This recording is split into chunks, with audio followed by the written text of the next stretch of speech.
नाबालिग लड़की के साथ रेप करने का मामला, एबीपी कार्यकर्ताओं का कलेक्टर गेट पर धरना प्रदर्शन। सांसद अवधेश प्रसाद के खिलाफ प्रदर्शन। सांसद अवधेश प्रसाद के खिलाफ लगे मुर्दाबाद के नारे।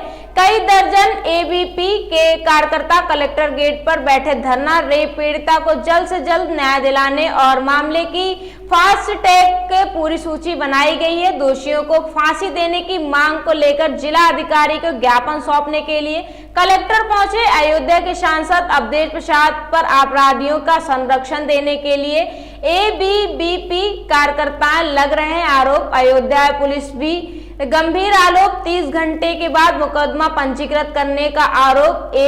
एसपी और डीएम से मुलाकात करने पड़े। एबीपी के कार्यकर्ताओं सिटी मजिस्ट्रेट को ज्ञापन देने से किया इनकार।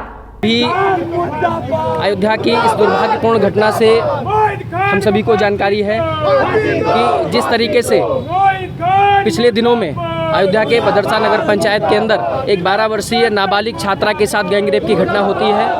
वहां के स्थानीय जनप्रतिनिधि अवधेश प्रसाद यादव के संरक्षण में जो मोहित खान जो मामले का मुख्य आरोपी है, वो लंबे समय से उस छात्रा के साथ रेप की घटना, ऐसे स्थानीय लोगों के जानकारी के अनुसार ऐसा बताया जा रहा है। जिस प्रकार से पूरे मामले के अंदर यानी 30 घंटे तक पुलिस प्रशासन के द्वारा एफआईआर दर्ज नहीं करी गई, जिस प्रकार से एफआईआर दर्ज करने के 2 दिन के बाद मामले के मुख्य आरोपी की गिरफ्तारी की जाती है, ये बेहद चिंताजनक है।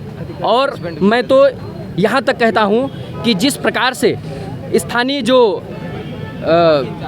चौकी इंचार्ज और वहाँ के एसएचओ हैं, उनके द्वारा जिस तरीके से मामले की लीपापोती करने का प्रयास किया गया, ये बेहद दुर्भाग्यपूर्ण है। कल अखिल भारतीय विद्यार्थी परिषद का प्रतिनिधिमंडल वहाँ पर जाकर उस बेबस परिवार से मिला है। हमने उस परिवार की व्यवस्था को देखा है। जिस प्रकार से वहाँ के स्थानीय लोगों की बर्बरता है, ये उस परिवार से मिलने पर स्पष्ट दर्शाता है। ये बेहद दुर्भाग्यपूर्ण है। और जिस तरीके से मामले के मुख्य आरोपी का नाम निकालने को लेकर वहाँ के एसएचओ और चौकी इंचार्ज के द्वारा दबाव बनाया गया परिवार के ऊपर, मैं पूरे मामले के अंदर पुलिस प्रशासन से यह आह्वान करना चाहता हूँ, यह चेतावनी देना चाहता हूँ, ये मांग करता हूँ कि उस चौकी इंचार्ज को और एसएचओ को तत्काल प्रभाव से निलंबित किया जाए। जिस प्रकार से बहन बेटियों के सम्मान के साथ समझौता नहीं करने का आग्रह है, लेकिन फिर भी इस तरीके की एक दुर्भाग्यपूर्ण घटना होती है, बहुत ही चिंताजनक है। विद्यार्थी परिषद की स्पष्ट मांग है कि मामले को फास्ट ट्रैक कोर्ट में चलाकर दोषियों पर फांसी की कार्रवाई की जाए।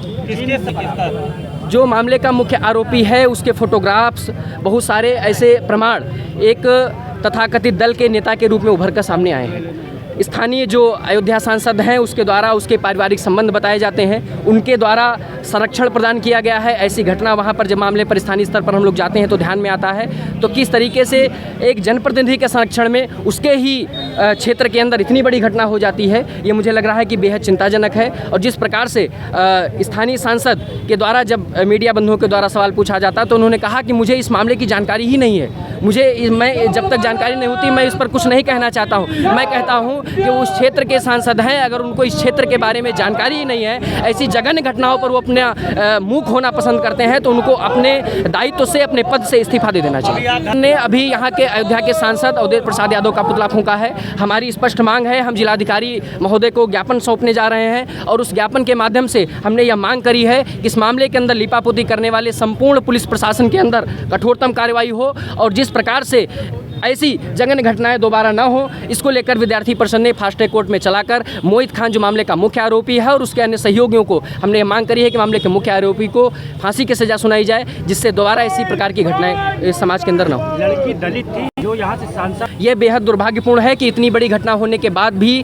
कोई भी स्थानीय जनप्रतिनिधि इस मामले के अंदर अपना बयान प्रस्तुत नहीं किया। इस मामले के अंदर किसी ने भी कोई भी परिवार के साथ जाकर एक सांत्वना देने का काम नहीं किया। ये बहुत ही दुर्भाग्यपूर्ण है। मुझे लग रहा है कि इस पूरे मामले के अंदर संपूर्ण जनमानस को मैं आह्वान भी करता हूं कि सबको साथ खड़े होना चाहिए, क्योंकि वह बिन बाप की बेटी है और वो जो बिन बाप की बेटी है वो सभी अयोध्या वासियों को उसका पिता बनकर, उसका भाई बनकर इस न्याय की लड़ाई में सामने आना चाहिए। हमारी स्पष्ट, हम जिलाधिकारी महोदय को ज्ञापन सौंपने जा रहे हैं और ज्ञापन के माध्यम से हम प्रशासन से मांग करते हैं कि मामले को फास्ट ट्रैक कोर्ट में चलाकर दोषियों पर फांसी की सज़ा सुनाई जाए। और हमारी दूसरी मांग ये है कि जिस प्रकार से वहाँ के चौकी इंचार्ज और थाना अध्यक्ष के द्वारा मामले की लिपापोती करने का प्रयास किया गया, उनको तत्काल प्रभाव से निलंबित किया जाए। क्या नाम है? दोषियों पे बुलडोजर की भी कार्रवाई होनी चाहिए उनके परिवार।